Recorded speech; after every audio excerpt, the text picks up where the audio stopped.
Start झालं. नमस्कार, मी व्यंकटेश नरसिंगे. तुम्ही पाहत आहात महाराष्ट्र जीवन न्यूजचं हे विशेष लाईव्ह.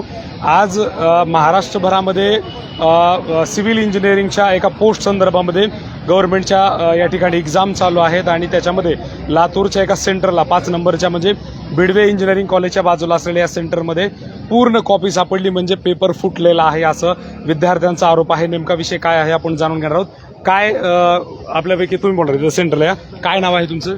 श्रीधर दत्तामुळे. बरं, आता हे सेंटरचं नाव काय? Cos institute of computer. बरं, एक्झाम कशाची आहे नेमकी इथं चालू? सार्वजनिक बांधकाम विभाग कनिष्ठ अभियंता ची एक्झाम आहे. बरं, मग काय झालं होतं एक्झॅक्ट? पेपर फुटला म्हणजे काय नेमकं झालंय? एक्झाम मध्ये 12:30 वाजता एक्झाम सुरुवात झाली. एक्झाम सुरुवात झाल्यानंतर आम्हाला एक ब्लँक शीट देतात रफ, म्हणजे कॅल्क्युलेशन वगैरे करण्यासाठी. बरं. आणि तो त्याच्या माझ्या शेजारीच बसलेला होता एक मुलगा. थोड्या वेळानंतर त्याला एक शीट आली आणि मला त्याच्यावरती दिसलं की त्याच्यावरती झेरॉक्स केलेले म्हणजे आन्सर होते. ओके. आणि मी त्याकडे थोडं म्हणजे अगोदर मी दुर्लक्ष केलं, पण नंतर मी थोडं केअरफुली बघितल्यानंतर दिसलं की त्यावरती आन्सर आहेत. आन्सर असल्यामुळं मग आम्ही सीसीटीव्ही मध्ये हात वरती करून ते दाखवलं, पण तो मुलगा थोडासा पॅनिक होऊन मग तो जमिनीवरती पडला, चक्कर आल्यासारखं केला.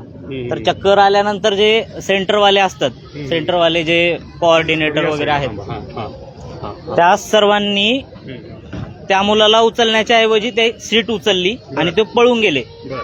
आणि नंतर आम्ही एक्झाम सुटल्यानंतर 10 मिनिटांमध्ये एक्झाम सुटली. त्यानंतर जेव्हा आम्ही विचारायला गेलो, म्हणजे माझे सगळेच 10-15 मित्र होतो आम्ही, सर्वांनी गेलो तर त्यांचं असं रिॲक्शन होतं की आम्हाला माहिती नाही, मग तुमच्याकडे काय प्रूफ आहे का, हे सर्व या गोष्टी त्यांनी विचारत होते. पण आम्ही त्यांना हे विचारत होतो की मग तुम्ही सीसीटीव्ही मध्ये बघा, चेक करा, कारण की आम्ही हात वरती केलोय आणि त्या हातामध्ये ते सीट पण आहे. आता पॉज कर भया. बोला. थोडं पॉज करून आता काय बोलायचं? येस, ठीक आहे. तुमचं काय नाव आहे? सर नदीम शेख. हा, बरं, काय तुम्ही पाहिलं नेमकं? सर तो मुलगा जेव्हा पडला खाली, त्याच्यानंतर त्याच्या बाजूचा जो मुलगा होता त्याने एक चीट उचलली आणि त्या चीट हात वरती करून दाखवला. तेव्हा मी बघितलं की त्याच्यावरती प्रिंटेड काहीतरी लिहिलेला होता, खूप काही लिहिलेला होता. पुन्हा ते दुसऱ्या त्या इन्व्हेस्टिगेशननी ते घेऊन गेला आणि ते झालं सर, एवढं बघितलंय मी. बरं, मग आता ह्याच्यावर काय कारवाई झाली, काय माहित आहे का नाही? काही सर काही नाही, काही वरी जाऊ देणार झालेत आम्हाला. तुम्ही म्हणतात की आम्हाला खाली थांबा तुम्ही. पेपरचा टायमिंग किती होता? म्हणजे सर आमचा टायमिंग होता 12:30 ते 2. 12:30 ते 2 होता. हो. ओके, मग तुमचा पेपर झालाय? हो सर, झालं. बरं, मग आता हे आन्सर शीट जर इथं आलेलं असेल लातूरमध्ये, तर कदाचित शक्यता असू शकते की महाराष्ट्रामध्ये पण गेलेला आहे, बरोबर? याचा परिणाम काय होऊ शकतो विद्यार्थ्यांवर? सर काय होणार सर, जे अभ्यास करून जे परीक्षा देतात, जे मेहनत करून जे परीक्षा देतात ते मागे राहणार, आणि जे असे काही पण चुकीचे वळण घेऊन जे पुढे एक्झाम देतात ते पुढे जाणार, आणि आमच्यासारखे काय करणार पुन्हा? तर एकंदरीत आपल्याला असं पण म्हणता येईल या ठिकाणी की हे कॉपी विद्यार्थ्यांनी पकडलेली आहे ना की सेंटरने किंवा कुठल्या अधिकाऱ्यांनी, आणि त्याला काहीतरी करून हे आम्ही किती क्लिअर आहे हे दाखवण्याचं काम इथं सेंटरवाल्या विद्यार्थ्यांनी केलं आहे. आणखी आपल्यापैकी कोण चर्चा करणार? ताई, तुम्ही या इथं या समोर. काय नाव आहे तुमचं? सीमा कुटवाड. मला एक सांगा की आता जर हे अशा पद्धतीनं झालं तर तुमच्यासारखे एवढे अभ्यास करणारे विद्यार्थ्यांचं काय होईल आता भविष्यामध्ये? सर मला एक्झॅक्टली आधी माहित नव्हतं. माझ्या बाजूला 5व्या नंबरला होता तो मुलगा. मग शेवटचे काहीतरी 10 मिनिट राहिले होते तेव्हा तो चक्कर येऊन पडला. आम्हाला नंतर कळलं की त्याच्याजवळ ते चीट सापडली होती एक, आणि बाजूच्या मुलानं पाहिली, त्याच्यामुळे त्यानं नाटक केला चक्कर यायचं. आणि इथल्या सेंटरवरच्या लोकांनी त्याला न उचलता आधी चीट उचलली पटकन, पण त्या प्रसंगामध्ये राहून त्या बाजूच्या मुलानं ती चिठ्ठी हिसकावून घेतली आणि सीसीटीव्ही मध्ये दाखवली पूर्ण. आणि त्याला कळलं, त्यानं पाहिले सगळे क्वेश्चन, तर त्याच्यावर पूर्ण A to Z सगळे आन्सर्स होते टिक केलेले. आता मला एक सांगा की प्रशासनाकडे तुमची काय मागणी आहे या संदर्भात? सर TCS आधी महापरीक्षेचा घोटाळा होत होता म्हणून TCS कंपनीकडे आता कॉन्ट्रॅक्ट दिलं होतं PWDचं WRDचं, आणि त्यांनी फीस पण या नावावर घेतात 600 OBC अदर कास्टला आणि 900 रुपये ओपनला. तर या फीस एवढी वाढवली याचं कारण असं दिलं की सिक्युरिटी, आम्ही सिक्युरिटी प्रोव्हाइड करतोय, आमचे पेपर फुटत नाहीत, काही घोटाळा होत नाही. पण जर एवढी फीस घेऊन पण असे जर प्रकरण होत असतील, आणि प्रकरण एवढं मोठं आहे तरी पण यांची काहीच हालचाल नाहीये, कोणाला पोलिसांना बोलवत नाहीत, काहीच नाहीये. आम्हाला पण पूर्ण खाली जा तुम्ही घरी जा. आलेले पोलिसांना विद्यार्थ्यांनीच बोलवलं. हा, इथं माझ्यासोबत बाजूला 2-3 मुलं होते, त्यांनी त्यांचे कॉन्टॅक्ट वापरले.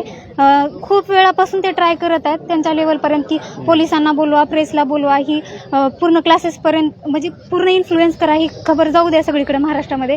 पण या लोकांचा काही प्रतिसाद नाहीये तसा. ठीक आहे. आता शेवटचा प्रश्न, विद्यार्थी तर असं म्हणत होते की आम्हाला बॅग ठेवायला पण पैसे चार्ज करत होते काहीतरी. हो, पूर्ण काय चार्ज प्रकार आहे? करत आहेत. काहीच घेऊन जात नाही. चेकिंग करताना पण कानातलं, गळ्यातलं मुलींना पण विचारत आहेत काढून जा. काहीच अलाउड नाहीये. बेल्ट अलाउड नाहीये. पूर्ण चेकिंग, चप्पल, शूज, सॉक्स सगळं बाहेर. मग इथंपर्यंत तुमची सिक्युरिटी आमच्यासाठीच आहे फक्त. आणि त्या मुलाकडे पूर्ण A4 साईजचा पेपर होता आणि त्याच्यावर पूर्ण आन्सर टिक होते. आणि ठीक आहे. एवढंच आहे सर. ओके.